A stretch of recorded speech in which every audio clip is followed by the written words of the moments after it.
Lena used to believe that stability was enough.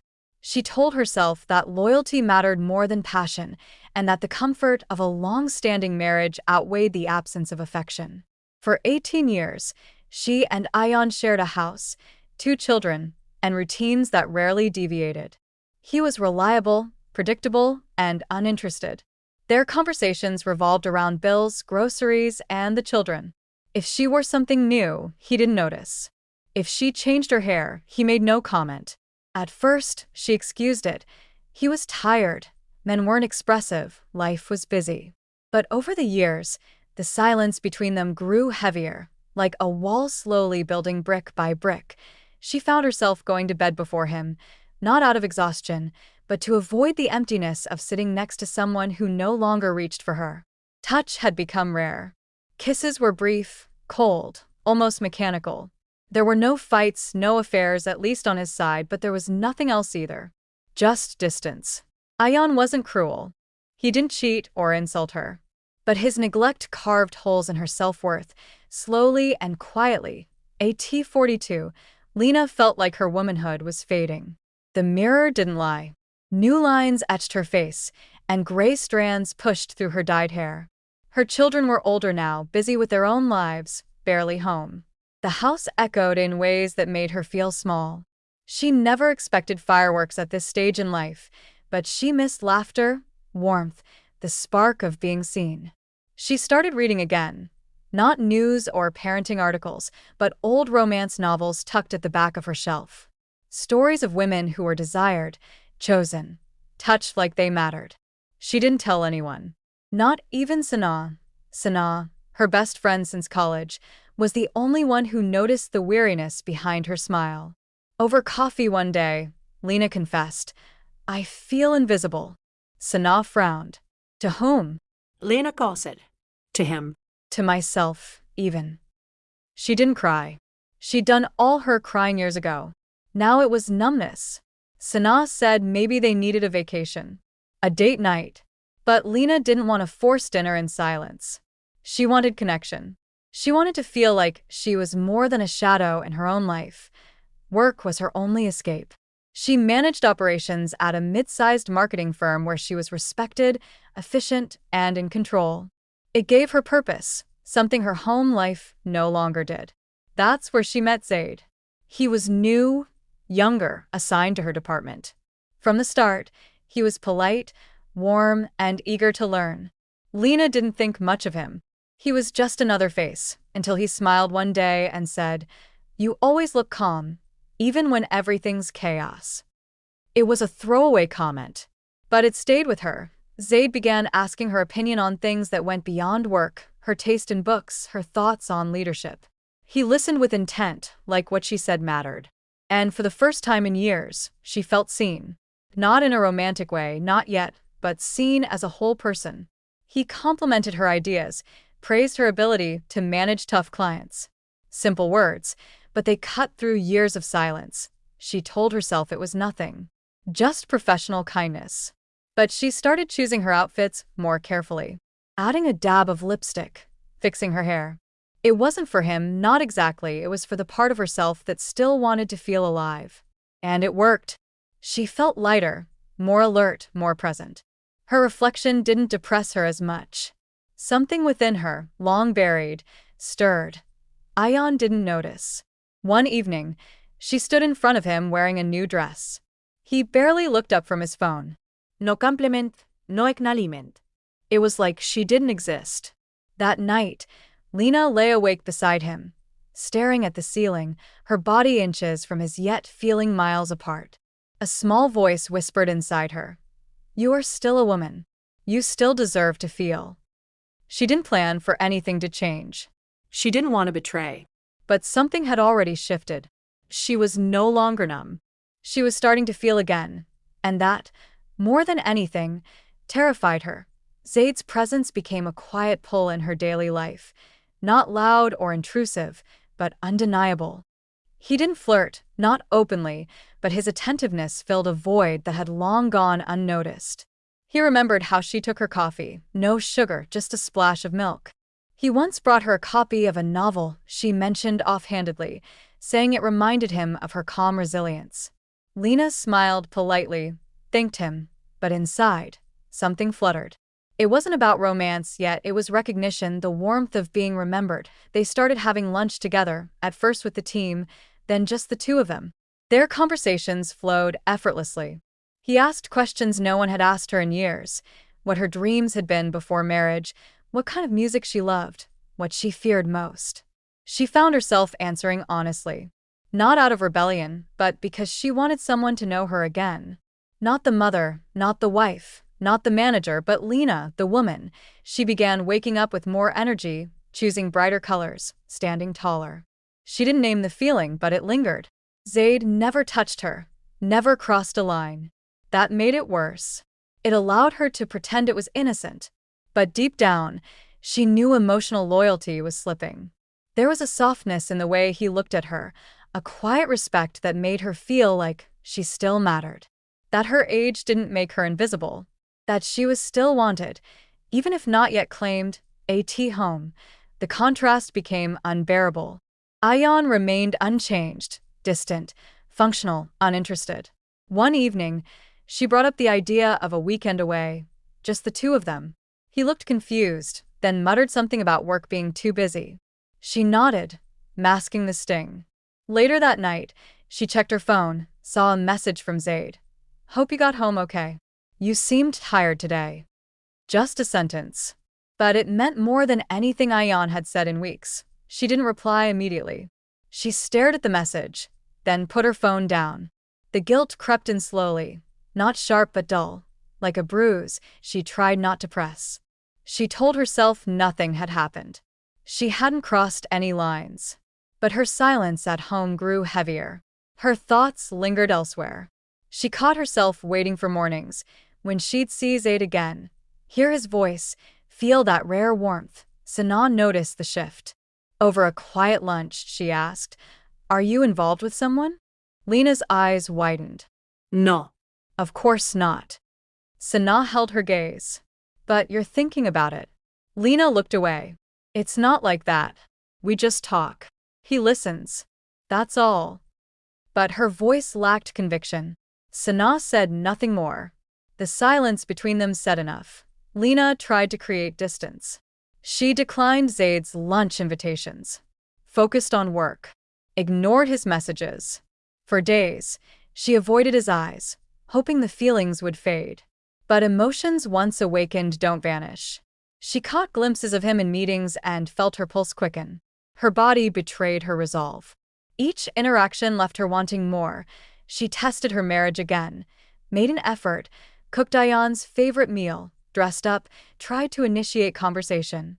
He responded with monosyllables, distracted, uninterested. When she reached for his hand, he didn't pull away, but he didn't hold on either. It felt transactional. Cold. She lay in bed that night, wondering if this was all her life would ever be. Reaching out into silence, the next day, Zaid surprised her with a small, handwritten note tucked beneath a project file. It said, "You make ordinary days feel meaningful." She froze. It was just ink on paper, but it hit like a confession. She folded it slowly, placed it in her drawer, and said nothing. But something inside her gave way. Not a decision. Not an act. But a shift. The kind that quietly changes the course of everything. She didn't respond to the note. She didn't need to. The way she smiled when she passed him in the hallway said enough. She was no longer pretending this was just friendship. She hadn't spoken it aloud, but her silence had already chosen. She didn't know what would come next, but she knew she wouldn't be able to turn back. The moment it happened, she knew there was no undoing it. It wasn't planned, not calculated. It was just one of those nights where the silence between them collapsed under the weight of everything unsaid. The kiss was soft at first, uncertain.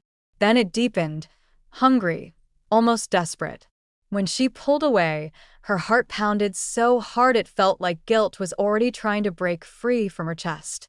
Zaid looked at her with wide eyes, but not with regret. With longing. She whispered that it couldn't happen again. He nodded, but neither of them believed it. The days that followed were chaos in disguise. She went to work, made coffee, held meetings, smiled at colleagues, Everything looked normal. But inside, she was unraveling. She avoided him, took different lunch breaks, left work early. Still, her thoughts clung to the memory. The warmth of being wanted, the ache of being seen. At home, she tried harder. She made Ayan's favorite tea, folded his laundry with care, forced conversation. He didn't notice. Or didn't care to. That night, she sat beside him on the couch and reached for his hand. He didn't pull away, but there was no grip. Just fingers touching out of obligation. She stared ahead, wondering how they had become strangers sleeping in the same bed. Zaid messaged her late that night. "I'm sorry if I crossed a line. I don't regret how I feel, but I'll respect your silence." She read it 3 times. She didn't reply, not because she was angry, because she wasn't. The next morning, she woke up with a decision already formed. She wasn't choosing between 2 men. She was choosing between feeling numb or feeling alive. That weekend, she told Ayan she had to stay late at work. He didn't question it. He never did. Zaid waited in the hotel lobby. She walked in without hesitation. The hours that followed were quiet, tender, and charged with emotion. It wasn't wild or reckless. It was gentle. It was everything she had forgotten she needed. His touch wasn't just physical, it was emotional. Afterward, they talked for hours. About fear, age, regret. About how she thought love was something you locked away once you crossed 40. He made her laugh again. He made her feel beautiful without saying the word. But when she returned home, everything looked different. Her walls. Her bed. Her husband. She sat on the edge of the mattress and stared at her reflection. She didn't feel victorious. She felt like 2 people trapped in one skin. Zaid texted her the next morning. "I've never felt like this about anyone. I need to know where this is going." She didn't respond. Not right away. She stared at the screen, unsure what she wanted to say. Because she didn't know. It had been a moment of truth, yes. But also a moment of consequence. At dinner, Ayan asked her about work for the first time in weeks. She gave vague answers, trying to mask the guilt rising in her throat. He didn't notice. He talked about a TV show he wanted to watch. She nodded, excused herself, and locked the bathroom door. Her phone buzzed again. Zaid. "Say something. Anything." She typed, erased, retyped. Finally, she sent, "I'm scared." He replied instantly, "So am I. But I'm here. I want this. I want you." The next few days blurred. They met again. Not in hotels this time, but in small stolen moments. A walk in the park. A long drive. She knew this wasn't sustainable. She knew every step forward made her deeper in a place she couldn't stay. But she couldn't walk away. Not yet. He brought color into her gray world. He reminded her that being wanted wasn't a sin. That loneliness could be louder than betrayal, but the guilt never left. It sat with her like a quiet witness.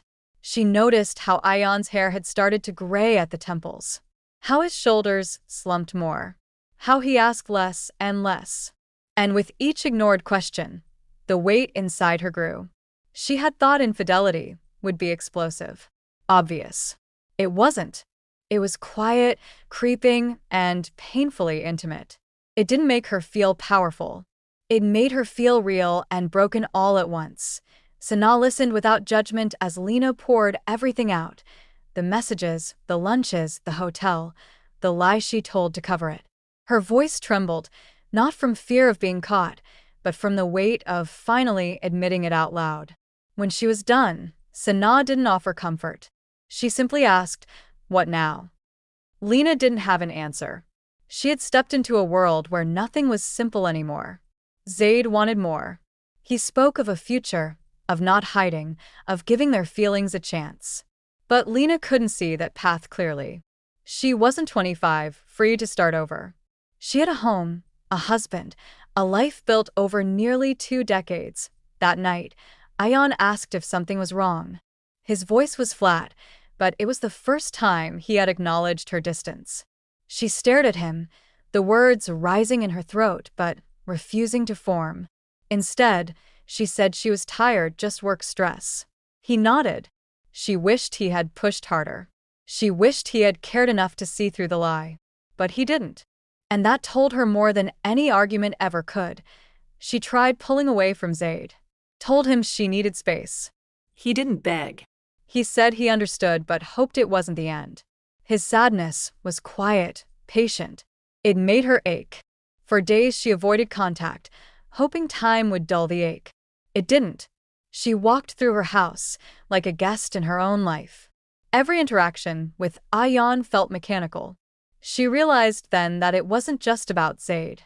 It was about everything she had silenced in herself for years. Her body was present, but her spirit had left long before the affair. She sat across from Ayan the following week and told him the truth. Not the affair, but the unhappiness, the loneliness, the disconnect. She said she no longer knew how to be his wife. He didn't explode. He didn't beg. He sat there, stiff, then said, "So now it's my fault." She didn't argue.